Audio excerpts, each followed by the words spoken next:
Art Deco is 'n boustyl wat meestal tydens die 1930s 'n groot invloed op Suid-Afrikaanse argitektuur gehad het. Maar hierdie pragtige geboue is dikwels in die ou sentrale sakegebiede van dorpe en stede geleë en is deesdae vervalle. Springs is al Suid-Afrika se Art Deco hoofstad genoem. Kan jy dit glo? En ons het vroeër die week 'n draai gaan maak om uit te vind wat die inwoners van die ou geboue in die middestad dink.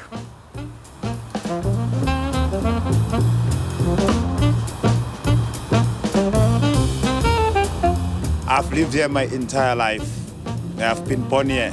So our town used to be very beautiful, but nowadays all we see is broken windows and hobos living in there. There wasn't so much taverns like we are seeing today. The only thing we're seeing today is shebeens and taverns in Springs.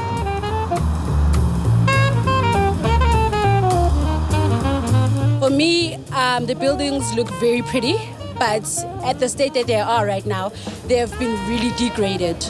They are of great value, they're pretty strong, but maybe if we clean them up and we fix them, they will look great again.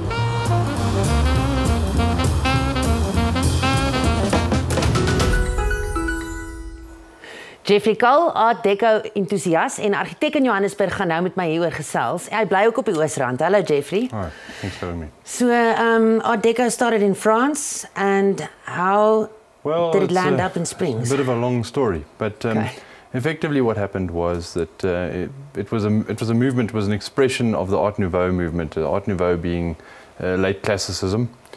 And with modern technology, modern building materials, things like concrete and cantilevers and reinforcing, they were able to start to make a new kind of architecture. But the classical architecture of the day, the architects of the day weren't too comfortable with this. They weren't comfortable with the idea of stripping down their buildings to nothing, to plain white facades. This was just way too much for them. So they wanted to stick with what they knew. And so the comfort zone was there for Art Deco to flourish. But unfortunately, the world hit a depression. With the stock market crash in New York, the world went, in the early 30s, was in a very bad place. In fact, South Africa as well. In 1932, we had a series of droughts. We had the rinderpest. We had what was the start of the Great Depression here. But we were saved.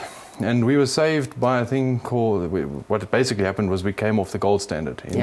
On the 27th of December 1932, they dropped the gold standard in South Africa. And so there was a lot more money suddenly. The stock market picked up. There was a lot of money for public spending and private spending. And so South Africa had a boom when the rest of the world was having a depression, which basically meant that we ended up with the architecture of the day and they didn't. And why did the East Rand boom? The mining so now the East Rand was obviously in the prime spot. It was in the gold mining heartland. It was the richest gold deposit ever found on this planet. And unfortunately it was mined to death within 50 years. But at the time it was where the gold was. And so that's where the business has flourished. There was a great desire to build with the latest contemporary design of the time. People, businessmen particularly, wanted to show that they were cutting edge and had the latest and greatest. And so they looked to the style of the day. There was a very big Jewish population on the East Rand at the time, and these people were people who were displaced. They'd come out of places like Lithuania, and they came with no identity to South Africa, and they wanted to create a new identity. And so they looked for something that was new, something that was not the classical architecture of their oppressors. And so they drew on the modern architecture of the day. What is the identity of the East Rand at the moment?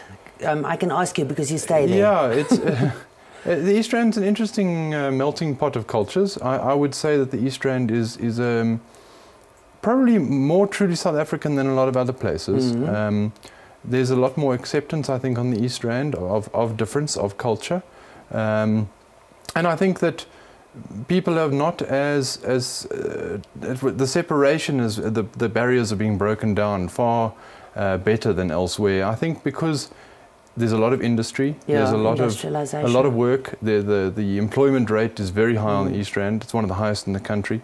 So it means that people aren't struggling for survival like they are elsewhere. But are they concerned about gentrification? Because it doesn't seem like it. I don't think they are. You know, I think the gentrification hasn't yet hit the East Rand the way it has hit parts of the inner city in Joburg, places like Maboneng, or you know, where these places you're almost creating this false city for the wealthy to come back and sort of try and get an authentic city experience. That's very interesting, and I'm burning to ask you this because of our previous interview. But is it necessary for us to gentrify and restore our cities? I mean, what do you do with the people living in these beautiful Art Deco buildings? I don't believe it is. You know, maybe other people would have a different opinion. My feeling on this is that cities need to evolve. They need to grow with the times. They need to take on the new challenges, the challenges of today. These buildings were built in the 1930s. They're not necessarily relevant to today. They weren't built for today. People didn't have iPhones. You know, the technology, the way we live has evolved, and the people occupying these buildings have evolved. I mean, we're talking about a lot of people who've come in across the borders. We're talking about people who've come in from rural areas. These people perceive these buildings differently to what the original designers or the original occupants did. I mean, that history, buildings need to evolve with the people in them. Otherwise, their relevance is lost. Those buildings will just die. They'll decay. They'll become vacant and obsolete. But the fire station in Springs is a national monument, at least. It is, and I think it's healthy that some of these buildings are being given a recognition. Unfortunately, I mean, I might be out of place saying so, but I think that the South African Heritage Association is not yet strong enough to really look after some of these buildings the way they should. But I think the local municipalities, Springs being part of a Kuruleni metropolitan municipality, I think are aware of it. They are aware of this heritage. I know that at one stage they actually published a map, a little tour map of Springs and Art Deco buildings, and you know, whether they still do that or not, I don't know. But you took people on walks, don't you? I've done a few walks. It's really been more of an enthusiast sort of thing. It's not a formal tour, but you know, I don't think many people are aware of the heritage on their doorstep. I mean, Jeffrey, I want to ask you, if people are interested, you know, like normal people like me that are not architects or on heritage councils, can we join groups, even if it's just about the other buildings in Johannesburg? There are groups out there. There are heritage societies. There are actually quite a few. Some of them are catering for particular enthusiast groups, things like railway heritage and you know, not necessarily Art Deco in Durban, I think. I think there is one in Durban, but it's unfortunately, you know, it's not as firstly, it's not as well known about as it should be. Possibly, it's not publicised as a tourist attraction, which I think is a pity, because I think it should be. We sit in a situation where there are very few places in the world with this amount of Art Deco architecture. Places like Miami compete because they also were having a boom at the time. Yeah, Springs is second in the world, is that true? That's what I understand as well, yeah. That's wonderfully quirky, but only on a small scale Art Deco. It's on a smaller scale, it's a sort of a provincial scale. But the buildings, they have all the trademark motifs and, let's call it, trademark architectural heritage of any of the great buildings in New York, because that's what they looked at when they were doing these buildings. There's a lot of Egyptian inspiration in the motif, is that right? It's Egyptian, it's also South American. Tikal was discovered at around about the same time, so there's a stepped motif which you see a lot, which in New York, if you think New York, got translated into things like the Chrysler building. You see those stepped buildings. And so that you see those motifs quite commonly. You also see sort of what they call a waterfall motif. It's like some serious vertical banding on the front of the building.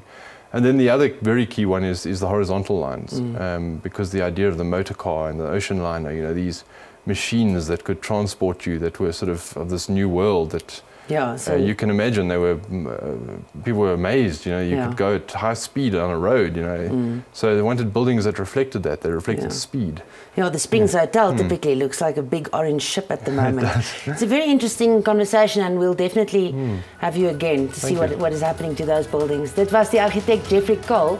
Bly ingeskakel om uit te vind waaroor ons volgende week gaan gesels.